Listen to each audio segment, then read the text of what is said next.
ini tim yang semakin hari semakin jadi. Bisa dikatakan setelah tampil tanpa, jadi gue bilang ini pertandingan tidak akan mudah. Tapi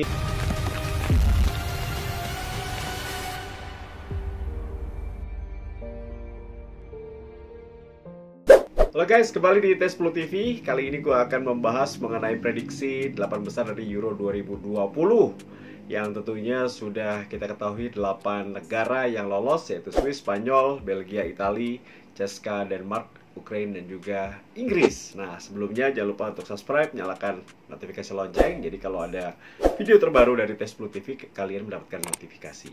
Dan jangan lupa beritahu ke saudara, teman, orang tua bahwa ada Tes Plus TV yang selalu memberikan konten-konten seputar olahraga. Baik, kali ini gue akan bahas pertandingan pertama, Swiss Spanyol. Ini menjadi pertandingan yang akan sulit diprediksi karena memang dua tim ini dalam kondisi yang hampir sama. Ya, mereka sudah bertemu beberapa kali dan Swiss tampaknya memang kesulitan kalau melihat head to head dari kedua kesebelasan.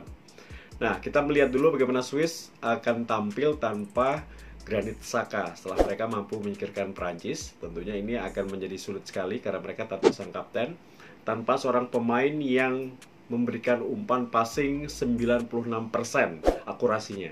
Jadi seperti kehilangan seorang playmaker dan juga pemimpin di lini tengah. Tapi kabarnya akan digantikan oleh Zakaria, pemain yang juga tidak kalah bagus.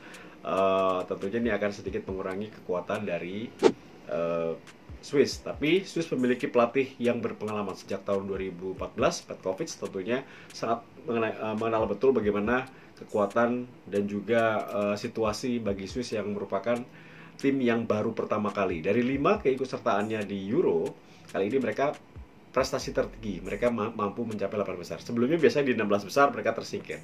Tapi ini mereka mampu masuk ke 8 besar dan menjadi sebuah pencapaian.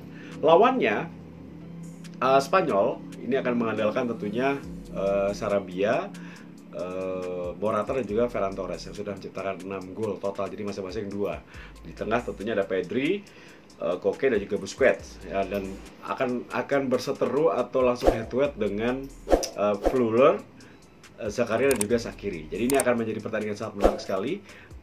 Dua pertemuan terakhir di Nation League dimenangkan oleh Spanyol dengan 1-0, kemudian ketika Swiss menjadi tuan rumah 1-1. Jadi masih unggul Spanyol tipis. Nah, untuk pertandingan kali ini gua melihat bahwa tidak mudah untuk bisa selesai dari 2 kali 45 menit.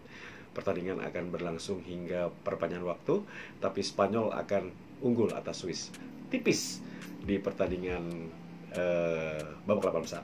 Itu pertandingan pertama. Kemudian kita masuk ke pertandingan kedua, Belgia menghadapi Italia. Biarpun gue pakai baju Italia, tapi gue coba untuk objektif ya. Bermain di Allianz Arena. Nah, ini menarik adalah Belgia juara grup B, sedangkan Italia juara grup A. Nah, Belgia mampu menyingkirkan Portugal, sedangkan Italia susah payah menyingkirkan Austria. Kita lupakan pertandingan yang masa lalu. Kita melihat apakah mereka akan siapa yang akan lolos dari babak 8 besar ini. Kabarnya adalah Kevin De Bruyne dan juga Eden Hazard tidak fit. Kalaupun nanti ditampilkan oleh sang pelatih Roberto Martinez, tentunya ini tidak dalam kondisi yang sangat fit. Apakah itu menguntungkan bagi Italia? Sedikit, karena masih ada Carrasco, masih ada Mertens. Jadi kalau dalam pertandingan turnamen sepanjang ini, tentu kehilangan 1-2 pemain tidak masalah sebetulnya, karena memang masih banyak pemain dan gua rasa kedalaman skuad dari Belgia juga bagus. Meskipun di Euro 2016 Belgia kalah 0-2 menghadapi Italia kala itu. Gol Giaccherini kalau nggak salah yang cetak gol. Nah, sekarang kembali ke Italia. Ketika menghadapi Austria, tentunya Roberto Mancini merubah skema pemain dengan memasukkan Jorginho, Verratti, dan Barella bermain bersamaan. Kalau Roberto Mancini mau merubah kembali seperti awal ketika lini tengah adalah Jorginho, Locatelli, dan Barella, itu akan lebih jalan. Sedangkan biarkan Chiesa, Pessina menjadi pemain pengganti atau super sub yang lebih efisien. Dan gue rasa untuk pertandingan 8 besar, Italia tampil lebih solid, Belgia tampil agresif. Tapi masalahnya adalah banyak sekali pemain Belgia yang tentunya sudah diketahui lah oleh para pemain Italia, termasuk Lukaku ya. Tapi Belgia bukan hanya Lukaku, gue rasa ini pertandingan ketat.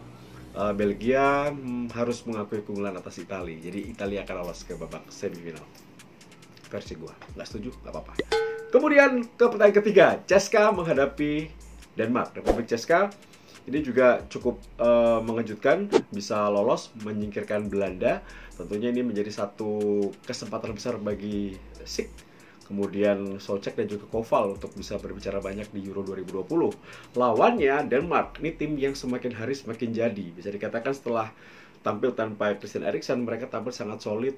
Ada sebuah motivasi, ada sebuah ledakan yang siap diledakan di final. Berarti begitu, final. Karena gue rasa ini bisa masuk sampai final nih tim ini kalau bermain seperti ini.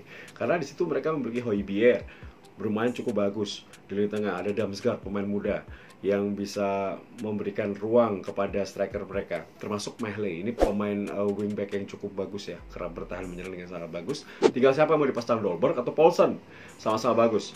Jadi, dan dalam 6 pertandingan terakhir dari kedua negara, 5 seri, 1 kali menang Denmark. Jadi bisa dikatakan ini akan pertandingan alot. Ini pertandingan yang tidak mudah. Kembali, gue rasa pertandingan akan bisa saja sampai perpanjangan waktu atau bahkan penalti. Tapi gue lebih menjagokan Denmark untuk bisa lolos karena alasannya kedalaman skuad Denmark, pengalaman Denmark lebih bagus dibandingkan Ceko yang isinya pemain muda. Tapi Ceko berharap bahwa Patrick Schick akan bisa menciptakan gol untuk bisa mengejar top scorer. Karena saat ini 4 gol, Ronaldo 5 gol. Jadi kemungkinan mereka bermain untuk Patrick Schick yang punya motivasi tersendiri untuk mengangkat performa timnya, termasuk gelar top scorer. Jadi apapun itu, gue harus memilih. Gue menjagokan Denmark yang lolos ke babak semifinal. Baik, kita maju ke pertandingan terakhir. Ukraina menghadapi Inggris. Wah, ini pasti orang bilang Inggris. Tidak semudah itu, bro. Karena di situ ada Seva.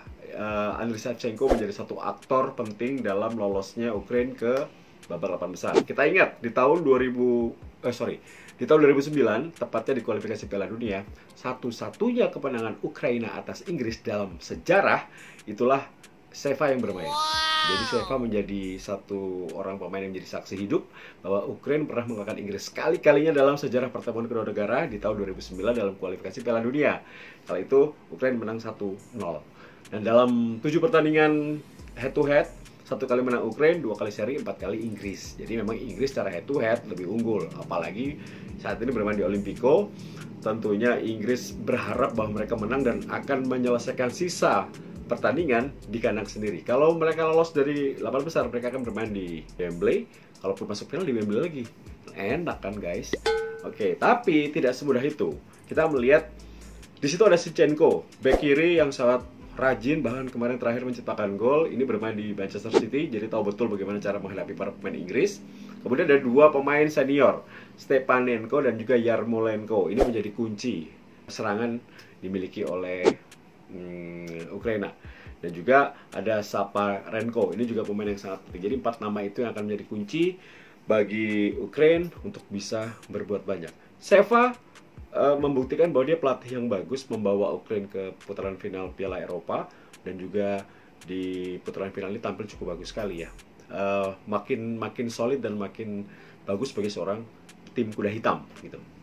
Oke, sebuah tim kuda hitam. Kemudian Inggris, ekspektasi tinggi, mengalahkan Jerman, ini luar biasa. Kalau mereka tidak bisa meredam ego atau menghadapi tekanan yang tinggi dari fans dan juga dari media, ini berbahaya bagi mereka. Untungnya Harry Kane cetak gol. Untungnya Gareth Southgate kemarin mampu memainkan pertandingan baik.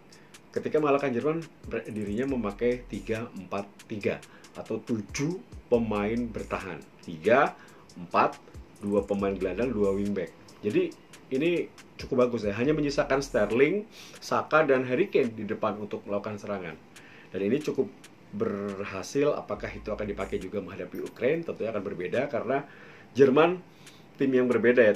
Tim tua, tim lambat kemarin bermain, tapi Ukraina tim kuat, tim muda yang lebih cepat. Tentunya ini adjustment-nya harus berbeda dari Gareth Southgate. Jadi gue bilang ini pertandingan tidak akan mudah. Tapi gue rasa Inggris punya peluang untuk bisa menangkan pertandingan.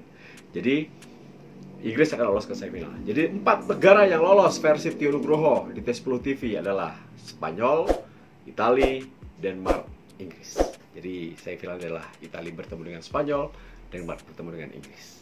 Itu prediksi gua. Jadi kalau kalian nggak setuju nggak apa-apa, tapi itu gambaran opini gua menjelang 8 besar dari Piala Eropa 2020. Terima kasih sudah menyaksikan Tes Blue TV. Jangan lupa subscribe kalau setuju dan juga nyalakan notifikasi lonceng. Sampai ketemu di konten-konten berikutnya di seputar Euro 2020. Tentunya tetap jaga kesehatan, kuat di prokes, jangan lengah, dan salam olahraga.